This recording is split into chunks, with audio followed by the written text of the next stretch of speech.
दोस्तों, आज जिस मूवी को मैं एक्सप्लेन करने जा रहा हूँ उस मूवी को देखकर आपको लगेगा कि आप बहुत अच्छे युग में पैदा हुए हैं। पहले के जमाने में काले इंसान और जानवरों में कोई फर्क नहीं समझा जाता था। इस जमाने में काले लोगों को गुलाम बनाकर रखा जाता था। ये कहानी की शुरुआत होती है 1841 से, जहाँ सोलोमन नॉर्फोक को दिखाया जाता है जो अपनी फैमिली के साथ न्यूयॉर्क में रहता है। सोलोमन अमेरिकी अफ्रीकन एक आजाद व्यक्ति होता है। सोलोमन बहुत अच्छा वायलिन भी बजाता है। एक दिन मिस्टर ब्राउन आते हैं और उसके साथ दो व्यक्ति भी आते हैं जो सर्कस में काम करते हैं। वह मिस्टर सोलोमन से मिलने आए थे। दोनों मिस्टर सोलोमन को सर्कस में वायलिन बजाने के लिए $70 और जिस दिन परफॉर्मेंस होगी उस दिन $250 का ऑफर देते हैं। इतना अच्छा ऑफर देखकर सोलोमन हाँ भर देते हैं और उनके साथ चले जाते हैं। अगले दिन एक होटल में वह तीनों डिनर कर रहे होते हैं और साथ में शराब भी पी रहे थे और इन दोनों ने मिस्टर सोलोमन की ड्रिंक में बेहोशी की दवा मिला दी थी, इसलिए मिस्टर सोलोमन की तबीयत खराब हो जाती है और वो बेहोश हो जाते हैं। लेकिन अगली सुबह जब मिस्टर सोलोमन की आंख खुलती है तो वह खुद को जंजीरों में बंधा हुआ पाते हैं। वह समझ जाते हैं कि उनके साथ धोखा हुआ है, उन्हें बंधक बना लिया गया है। वे जंजीरों को तोड़ने की कोशिश करते हैं मगर सफल नहीं हो पाते। तभी दरवाजा खुलता है और दो आदमी आते हैं जिन्हें देखकर मिस्टर सोलोमन कहते हैं कि मैं एक आजाद इंसान हूँ और मैं सारा गोटा न्यूयॉर्क में अपनी फैमिली के साथ रहता हूँ। लेकिन वह आदमी मिस्टर सोलोमन से उसके आजादी के कागज मांगते हैं जो कि उनके पास नहीं थे।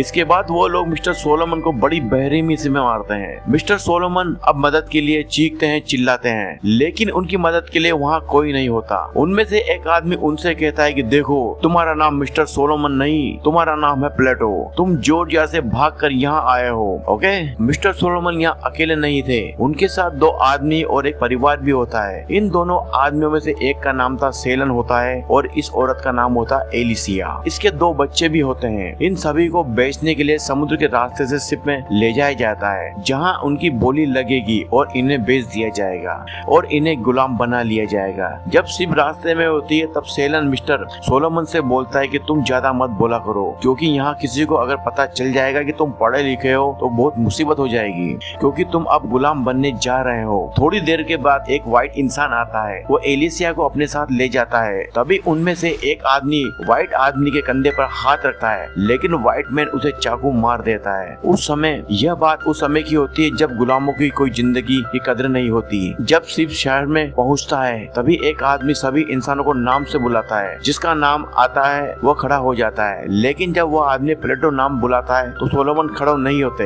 वह आदमी मिस्टर सोलोमन के पास आता है। तब मिस्टर सोलोमन अपना असली नाम बताता है तो वह आदमी जोरदार तमाचा मारता है और बोलता है कि तुम्हारा नाम प्लेटो है, समझे। तभी हमें आगे सीन दिखाया जाता है कि एक घर में उनकी बोली लगनी शुरू हो जाती है और मिस्टर फोर्ड जो कि बहुत अच्छे इंसान होते हैं वो मिस्टर सोलोमन और एलिसिया को भी खरीद लाते हैं जिनकी बोली उन्होंने $15,000 लगाई होती है। लेकिन एलिसिया अपने बच्चों को भी साथ ले जाने के लिए बोलती है, लेकिन वह आदमी मिस्टर फोर्ड को बच्ची देने से मना कर देता है और बोल देता है कि मुझे इस बच्ची से सब तरीके से पैसे कमाने हैं और बेचने से मना कर देता है। मिस्टर फोर्ड प्लेटो और एलिसिया को लेकर चले जाते हैं मगर एलिसिया बच्चों के साथ न होने के कारण बहुत रोती है और आगे हमें दिखाया जाता है कि वहाँ बहुत सारे गुलाम हैं और उनके साथ दो लोग और हैं जिनका नाम जॉन और जोनिया है जो मिस्टर फोर्ड के सुपरवाइजर हैं। यह दोनों गुलामों के साथ बहुत अच्छा बर्ताव नहीं करते हैं, गुलामों को लकड़ी काटने का काम देते हैं। तभी एक दिन मिस्टर प्लेटो फोर्ड को बताता है कि यदि हम लकड़ियों को नदी के पानी के सहारे लेकर आते हैं तो हमें खर्च में काफी मुनाफा होगा, इससे हमारा काफी समय भी बच जाएगा। मिस्टर फोर्ड अपने सुपरवाइजर के मना करने के बावजूद भी उसे यह सब करने के लिए बोलते हैं और प्लेटो नदी के सारे लकड़ियों को ले आता है। यह देखकर मिस्टर फोर्ड को बहुत खुशी होती है, लेकिन सुपरवाइजर को यह बात अच्छी नहीं लगती और खुश नहीं होता। लेकिन मिस्टर फोर्ड उसे खुश होकर गिफ्ट में एक वायलिन गिफ्ट करते हैं। फिर एक दिन प्लेटो की बहस फोर्ड के सुपरवाइजर जॉन से हो जाती है।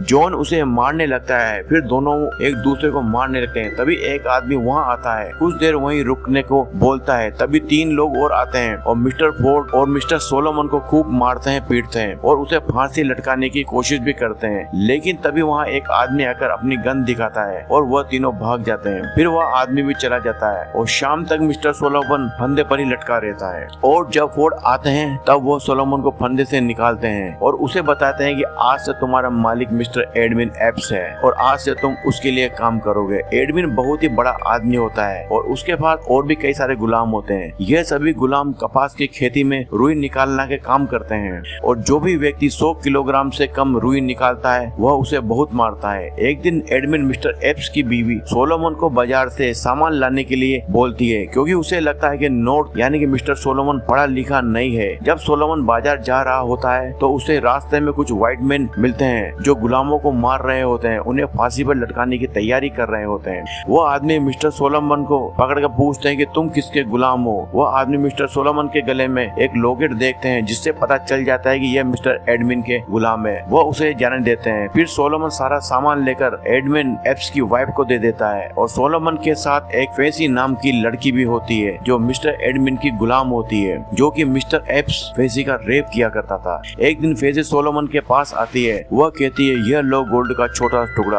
और मुझे मार दो क्योंकि मैं अपनी जान खुद नहीं ले सकती। सोलोमन उसे जान से मारने के लिए मना कर देता है और अगले दिन जब एडमिन एप कपास के खेत को देखता है उसमें कीड़े पड़ चुके होते हैं और वह बोलता है यह सब तुम लोगों की काम का नतीजा है कि मेरी फसल खराब हो गई। इसलिए मिस्टर एडमिन अपने गुलामों को कुछ दिनों के लिए मिस्टर जस्टिन के पास भेज देते हैं। वहाँ सोलोमन बहुत मेहनत से काम करता है जिससे मिस्टर जस्टिन खुश हो जाते हैं। फिर एक दिन जस्टिन सोलोमन को बुलाकर पूछता है उसे गन्ने की खेती के बारे में कुछ पता है। तो सोलोमन बोल देता है कि मुझे उसके बारे में कुछ मालूम नहीं। जस्टिन बोलता है कि मैं तुम्हें अपने दोस्त की पार्टी में वायलिन बजाने का काम देता हूँ और वहाँ पर जो भी पैसे वो मिलेंगे वो सिर्फ तुम रख लेना। और फिर कुछ दिनों बाद और फिर मिस्टर सोलोमन उसके दोस्त की पार्टी में वायलिन बजाता है और कुछ पैसे कमाता है। और कुछ दिनों बाद एप्स के पास सभी गुलाम वापस भेज दिए जाते हैं। फिर उन लोगों के साथ वैसा ही सलूक किया जाता है जैसे पहला किया जाता था। सभी को रुई के काम निकालने का काम दिया जाता है। वहाँ एक व्हाइट मैन भी गुलाम होता है जिसका नाम आमसी होता है। वह अपनी शराब की लत की वजह से गुलाम बन गया है। एक दिन मिस्टर एडमिन के खेत में बहुत कम रुई निकलती है जिसके कारण मिस्टर सोलोमन को बहुत मारा जाता है। एक दिन सोलोमन पे आमसी को खत पोस्ट करने के लिए बोलता है क्योंकि उसे लगता है कि यह खत मेरी फैमिली तक अगर पहुंच जाएगा तो वो यहाँ से निकल पाएगा। सोलोमन आमसी को अच्छे खासे पैसे भी देता है जो उसे पार्टी में वायलिन बजाकर मिले थे,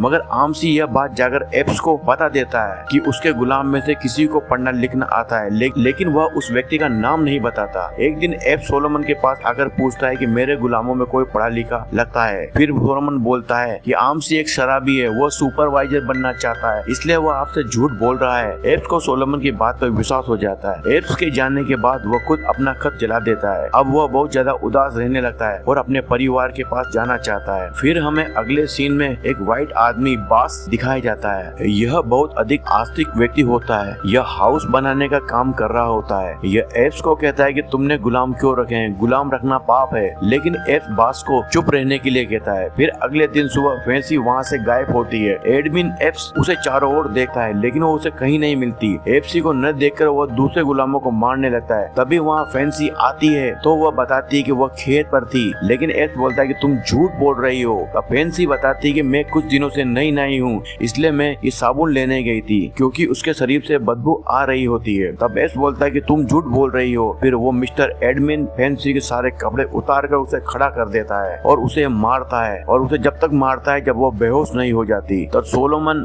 बास के साथ पब्लिक हाउस बनाने में मदद करता है। बास उससे उसके बारे में पूछता है तो पहले तो सोलोमन कुछ नहीं बताता क्योंकि उसे किसी पर भरोसा नहीं होता, लेकिन जब उसे लगता है कि ये एक अच्छा इंसान है तो उसे सब कुछ बता देता है। फिर बास उसकी यह बात सुनने के बाद मदद करने के लिए तैयार भी हो जाता है। वह वैसा ही करता है जैसा सोलोमन ने उसे खत में लिखकर पोस्ट किया था।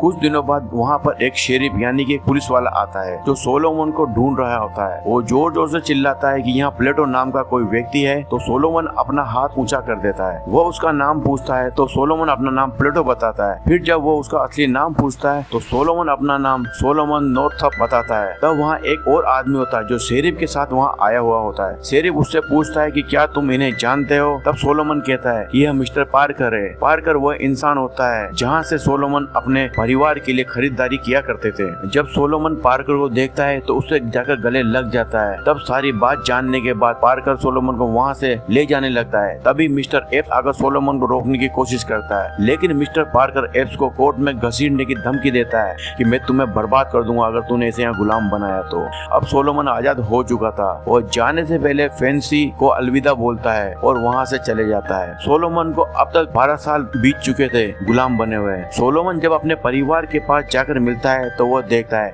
कि उसके बेटे और बेटियां बड़े हो चुके हैं। उसकी बेटी की शादी हो चुकी है, जिसका एक बच्चा भी है। वो अपनी पत्नी से सॉरी बोलता है, लेकिन उसकी पत्नी बोलती है कि इसमें तुम्हारी कोई गलती नहीं थी। सोलोमन नॉर्थ अपने आप को गुलाम बनाने वाले लोगों के खिलाफ कार्रवाई करता है, लेकिन ऐसा कुछ खास मतलब नहीं निकलता, क्योंकि उस समय व्हाइट लोगों का बोलबाला था। फिर 16 नवंबर 1853 को एक किताब लिखी जाती है, जिसका नाम होता है 12 ईयर ए स्लेव। दोस्तों, यह थी हमारी आज की मूवी। दोस्तों, हमारी कहानी आपको अच्छी लगी हो तो प्लीज हमारे चैनल को लाइक करके सब्सक्राइब जरूर करें। धन्यवाद।